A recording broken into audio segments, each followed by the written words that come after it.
Assalamualaikum warahmatullahi wabarakatuh. Halo, apa kabar? Semoga kita selalu diberikan kesehatan ya. Kali ini kita akan membahas tentang petunjuk evolusi. Subtema yang akan dibahas kali ini adalah tentang catatan fosil dan seleksi alam pada ikan gupi atau Poecilia reticulata. Sebelumnya, perkenalkan dahulu ya, nama saya Irawati, NIM 28, dengan mata kuliah evolusi, dengan Pak dosen pengampu itu Pak Didi Nur Jamaluddin MPD, dari kelas Tadris Biologi A semester 6. Sebelum kita memasuki ke materi, ada kata-kata dari bukunya Pak Didi yang menuliskan begini. Evolusi bukanlah kumpulan cerita tentang masa lalu yang tidak dapat dibuktikan secara ilmiah. Berarti evolusi tersebut dapat dibuktikan secara ilmiah. Yang pertama ada catatan fosil. Fosil berasal dari bahasa Latin fossa yang berarti menggali keluar dari dalam tanah. Fosil juga dapat diartikan sebagai sisa-sisa makhluk hidup yang terkubur menjadi batu atau mineral.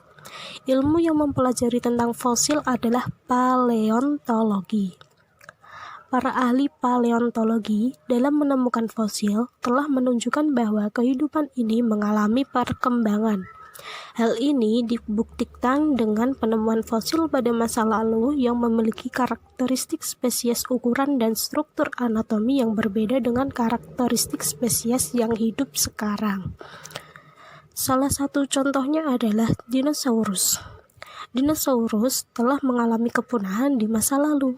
Hal ini disebabkan karena dinosaurus tidak mampu beradaptasi.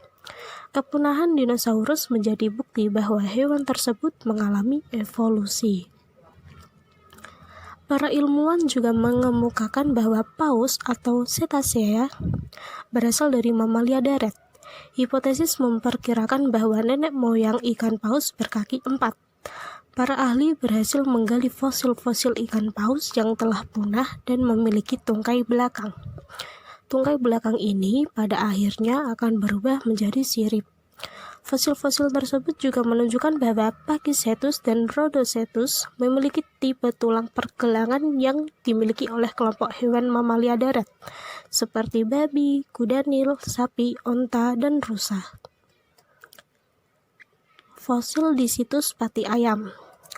Gajah purba jenis Stegodon telah punah akibat tidak bisa beradaptasi dengan perubahan iklim,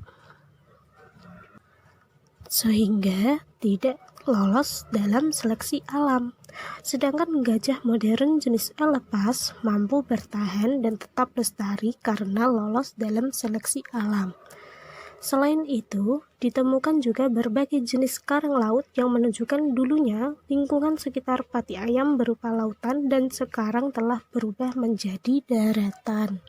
Seleksi alam pada ikan gupi atau Poecilia reticulata. Penelitian terhadap seleksi alam yang terjadi pada ikan gupi.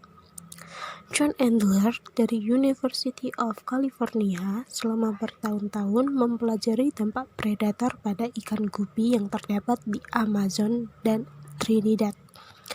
Lingkungan ikan gupi memiliki tingkat keamanan yang berbeda. Bagian hulu merupakan bagian teraman karena hanya terdapat satu predator saja, yaitu Rivulus herti yang memangsa satu ikan gupi selama 5 jam. Namun, semakin ke bawah, semakin banyak pula predatornya. Predator yang terganas yaitu cichlid yang memangsa 3 gupi setiap jamnya.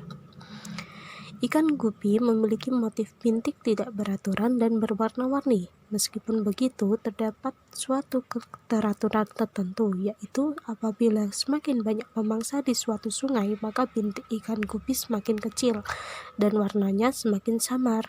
Begitu juga sebaliknya, semakin sedikit musuh yang terdapat di sekelilingnya, maka semakin besar dan terang bintiknya. Ikan gupi yang hidup di bagian hulu memiliki warna mencolok, sebagian besar berwarna biru bercahaya dan mudah terlihat. Sedangkan ikan gupi yang hidup di dasar bintiknya kecil, cenderung berwarna hitam, gelap, suram, dan semakin mirip dengan kerikil di dasar sungai. Sehingga Endler berkesimpulan bahwa seleksi alam yang sedang bekerja, yaitu semakin besar tekanan pemangsa, maka semakin kuat juga penyamaran yang dilakukan oleh ikan gupi. Terus, mengapa ikan gupi harus berwarna-warni dan tidak samar sama sekali saja? Ikan gupi betina lebih tertarik kawin dengan jantan yang berwarna cerah dan berwarna-warni dibandingkan dengan jantan berwarna gelap atau suram. Apabila gupi jantan tidak menarik sama sekali di antara kerikil dasar sungai manapun kelompoknya, betina gupi juga tidak akan tertarik untuk berpasangan dan bereproduksi. Dengan demikian, binik ikan gupi juga dibentuk oleh seleksi seks. Pada bagian hulu, ikan gupi yang bermotif mencolok lebih banyak karena mereka memiliki cukup waktu untuk berkembang biak sebelum dimakan pemangsanya. Sebaliknya, di bagian dasar, ikan gupi yang mencolok segera dimangsa sebelum sempat bereproduksi, sehingga jumlahnya dikalahkan oleh ikan yang bermotif lebih suram atau samar. Jadi, hasil penelitian yang dilakukan oleh Endler pada ikan gupi memiliki kesesuaian dengan gagasan Darwin, yaitu evolusi pada organisme yang terjadi salah satunya karena adanya seleksi alam. Terima kasih, sekian dari saya, kurang lebihnya mohon maaf, semoga bermanfaat. Wassalamualaikum warahmatullahi wabarakatuh.